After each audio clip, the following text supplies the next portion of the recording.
Hey guys, welcome back to Think Beautiful, the channel where I like to discuss the Montecito morons.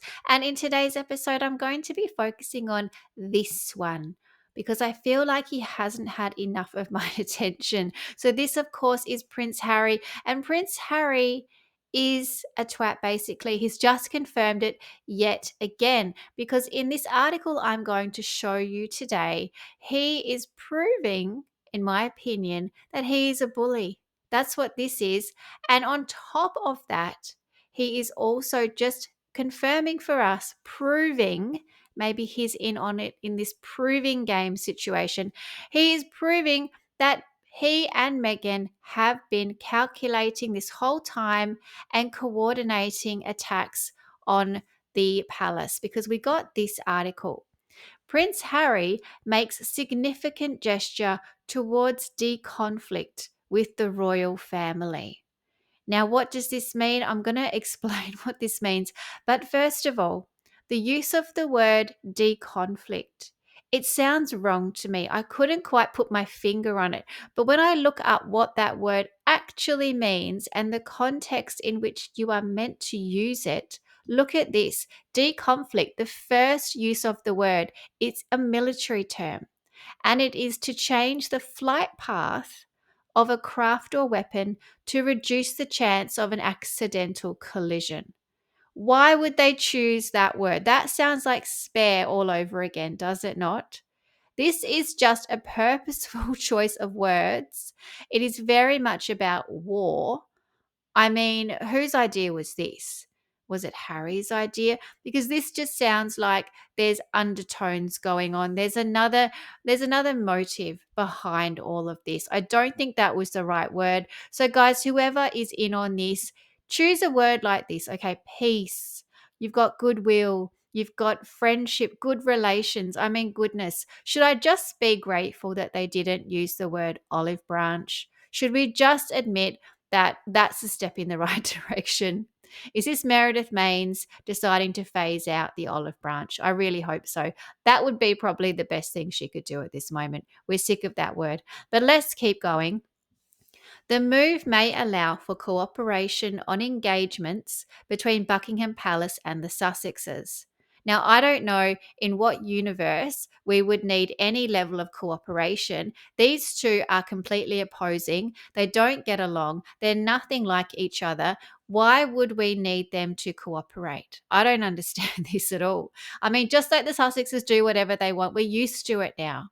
We're used to them pulling their stunts on specific days. It would be weird if they didn't at this point. Prince Harry has offered to share his diary dates. Oh, thank you so much, Harry. He's offered to share a blank piece of paper, basically, because he's got nothing going on with the royal family in what appears to be part of moves towards rapprochement with his father, King Charles. Now, this word as well, rapprochement, it's very much a marketing term. This is written by Meredith and her team and all of those types of people. Maybe that guy that represents Harry in the UK, maybe this is his first job of the year to write something like this, and his new word of the year is rapprochement. I don't know, but I'm seeing it a lot lately. The gesture follows a meeting in London, yes, we know, the not so secret meeting between representatives of the feuding father and son for peace talks earlier this month. I don't know that that was about peace. There's no evidence of that. They're throwing that in as though that's what it was about. I think it was about money because it came like 9 days before we found out that Netflix had kicked their asses out the door. I mean, what does that tell you? These guys are broke, completely broke. They need money. I don't think that was about peace. That was about we need a handout. Harry's offer is believed to be a bid to deconflict, there's that word again, his engagements with that of the royal family, should he and the king wish to fix a date to meet face to face. I don't think the king wants to do that. I certainly don't think Camilla wants him to do that. And I don't think anyone else around him wants that. This is all just Harry wanting, I guess, to get the chance to manipulate his father. That's how I see it, in my opinion. The offer has also reportedly been extended to Prince William and Kensington Palace. Now, that is just laughable. I'm sorry.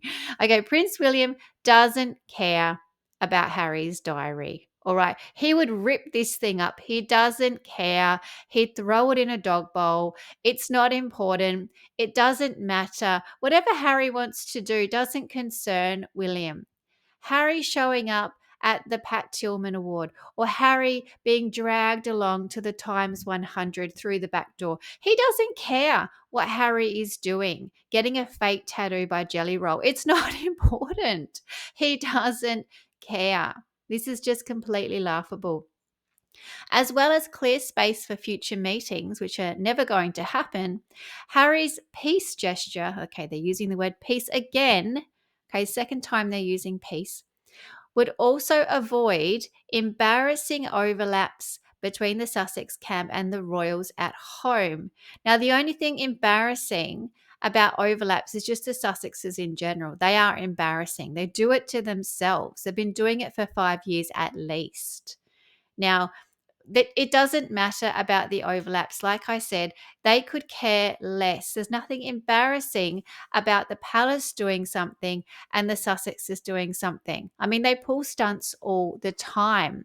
It's not embarrassing for the palace, it's embarrassing for the Sussexes. Before that meeting between their aides in London, conflicts of interest or clashes of publicity were relished. Oh, okay, and even perhaps encouraged by the Sussexes, a source characterized. You've just told us that basically the Sussexes, Harry and Meghan, have been purposely coordinating events and scheduling things on the same day as the royals just because they wanted publicity. That is what that is telling us. It is just confirmed for us that that is what they have been doing. They have been pulling stunts left, right, and center. And every time we called them out on it, they said, no, it's just a coincidence. We were doing this. It's nothing to do with that. BS. You have just told us that it was relished and even perhaps encouraged. So you guys are completely vindictive. Harry and Meghan, we knew it all along, and you've just told us. This is a huge revelation. Now Harry has shifted into a new way of thinking. A new way of thinking. Has he changed his attitude? I don't believe that. The tone is now all about deconflicting with his family, they explained. This was seen recently as Harry's emotional trip to Angola earlier this month dominated news coverage. I wouldn't say it dominated. I mean, he's just copying his mother. I mean, again, predictable. And he's done this already before. I mean, but why he chose to do it on Camilla's birthday, I mean, that's just vindictive. That's just what he does. He doesn't like Camilla. We know that. He's told the world he doesn't like her. I mean, it's so immature. Just get over yourself. His trip almost totally overshadowed the unveiling of Queen Camilla's 78th birthday portrait. That's why his household agreed to draw up a grid of his activities and share them with Buckingham Palace and by extension with Kensington Palace. Kensington Palace don't care. Okay, the source told the Daily Mail. Now, let me just explain something, Harry, if you're listening, because if you are going to share your calendar or your diary, all right, so that you can tell us what activities you're going to do, and it's on a particular birthday. Let me just explain how birthdays work, Harry. They're the same every year. Okay, so if Camilla's birthday is the 17th of July this year, Harry, that means next year and the year after and the year after that, it will be Camilla's birthday on that day. That's how they work, Harry. So it doesn't matter if you're going to share your little grid of activities, okay, your little 4 activities for the year on a little 4x4 page. We don't care, with like little squares and crosses and I don't know, scribbles, and probably every day is just dedicated to whatever Meghan wants you to do anyway. But it's not going to matter because a birthday is a birthday. You don't do things on someone's birthday. It's pretty obvious. It's a no-brainer. Then again, you are a no-brainer. However, the insider cautioned that the Duke of Sussex would closely protect his independence. Oh, no one wants to control you, dude, despite the gesture. Harry still doesn't like being controlled by the royal machinery, and that won't change, they explained. Oh, okay. Harry only likes being controlled by this person. He only likes being controlled by one person at a time, you guys. So just, if you want to control Harry, just take a number because at the moment he's busy with Meghan. All right. He doesn't like being controlled, but clearly, I mean, look at this. That's what's going on. Oh my goodness. I love this picture they've used in the article as well. This is the king watching his back, basically, which you have to do. And you have to pat Harry down too, by the way, because he's going to be mic'd up. Instead, it would most likely allow the royal family to have full sight of the Duke's plans and plan accordingly. Okay, so you're telling me, this is such a joke. You're telling me that the royal family, the British royal family, are going to go, okay, before we do anything, we need to see Harry's calendar because we have to work around him. We have to slot in whatever he wants to do first. We can't do anything on those days. He's already got those days. He's number one. Okay. He supersedes the king, allegedly. I mean, this is crazy. And we'll work around him.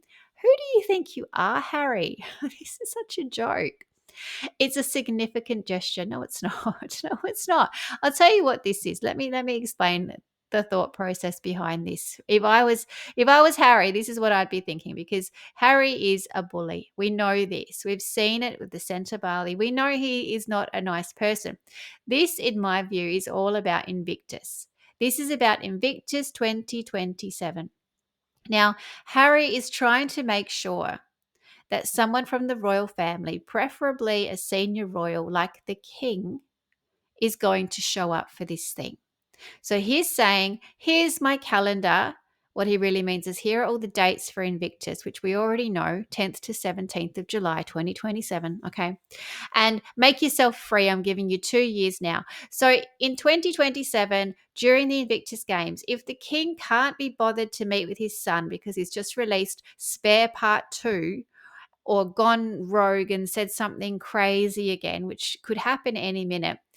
If the king doesn't want to meet with him for any reason like that, Harry is going to speak to the media, trust me, in 2 seconds, and he is going to tell them, I told them 2 years ago that they should be clear, their calendar should be free for me. They are the baddies in this. This is Harry being a bully. This is Harry bullying the royal family. This is not appropriate. This is not a nice thing to do. This is what he's doing right now. And let me also explain something because Camilla's birthday, like I said, Harry, if you're listening, it doesn't change, all right? It will still be the 17th of July in 2027. It's just how it works. So when your Invictus Games finish, the last day of the Invictus Games is the 17th of July, the same day as Camilla's birthday. So guess what, Harry? The king won't go to the closing ceremony. That's guaranteed. They are not going to go. It is Camilla's birthday. She doesn't want to spend it with you, Harry. Why? Give me one good reason why she would want to be anywhere near you, why anyone would want to be anywhere near you. But already you can see that this is not going to work out. It is unknown if Harry's apparent peace offering, the word peace again, would keep the royal family in the loop with off-diary engagements, such as his recent secret trip to Botswana. They don't care. They don't care. His diary engagements, let me tell you, okay, if Meghan changes her mind about anything, that's just what's going to happen. Harry doesn't even probably know what he's doing tomorrow. So all he knows is that he has to be home because he has to pack the lunches or he has to walk the dog or something. He doesn't know where he needs to be. He's got nothing to do anyway. Does he even go to Better Up? Does he even work there? I don't think so. All he does all day is walk around the garden with the dog with his shoes off and maybe do a couple of Zoom meetings here and there. That's all that's going on. There's no diary engagements. Representatives of the Duke and Duchess of Sussex declined to comment. Well, you've already given us this whole article. On the suggestions, GB News has also approached Buckingham Palace for comment. Well, good luck with that. So yeah, here's the good old days. Not really. Not really. It's probably never been rosy. The latest whispers of rapprochement, here we go again, the same word, that marketing term, between Prince Harry and the King followed the revelation that their representatives had met in secret. Shh, quiet everybody. They're meeting in secret, outside in full view of cameras that they pre-organized. Tobin Andre, the King's Director of Communications, sat down foolishly with Meredith Maines, head of Harry's household in California. And she literally is head of the household. She works out of their house. It's ridiculous. The most ridiculous thing I've ever heard. At the Crunch Talks earlier this month. Her desk is probably like the kitchen bench or something. Harry and Meghan's PR chief in the UK, who, like, I'm just surprised he even has a job. Liam Maguire, he's also surprised he has a job, was also present at the meeting. He was probably the one who had to order the drinks. He doesn't really have a role. Maybe he took notes. The sit down, which occurred outside in full view of everyone on July 13, was held a short distance from the King's London residence of Clarence House at the Royal Overseas League, a private members club. Yes, we know, the most secret meeting you've ever heard. Shh, don't worry, I haven't told many people. Secret meeting this way is the most ridiculous thing ever. I mean, was there anyone who doesn't know about this meeting? That's the question. Is there anyone who'd never heard of this meeting? I'd be very interested to know. So, guys, there you have it. Harry completely bullying his family, getting it all lined up, ready to go for 2027 when they all say, sorry, we don't want to go, we're all busy, which is just the polite thing to say to someone that you don't like. It's just what happens in life. Harry is going to turn around and say, hey, I told my family in 2025 they should have been free. They're all awful people. The monarchy's awful. If I can't be part of it, no one can like them. I'm going to tear it down. This is just destructive behavior, if you ask me. And by the way, they've just told us that they have been purposely coordinating their events to be on the same day as certain things. And to be honest, most of the things that Harry and Meghan time, it's on birthdays. So sharing your calendar, it doesn't matter. Birthdays are the same regardless, because we all know they've done things around Louis's birthday. That was a new low. They've done George's birthday. They've obviously done Princess Catherine like 25 times. Now they've done Camilla. It's ongoing. They do it on key dates. And a lot of these are birthdays and anniversaries that are the same year in, year out. So this is just a bit of gaslighting from the Montecito morons, in my opinion. But guys, I'd love to hear what you think. Please let me know. Is this some kind of de-conflict? Is this an olive branch? Let me know your thoughts. Please like and subscribe, and I'll keep these videos coming. Thank you. Bye.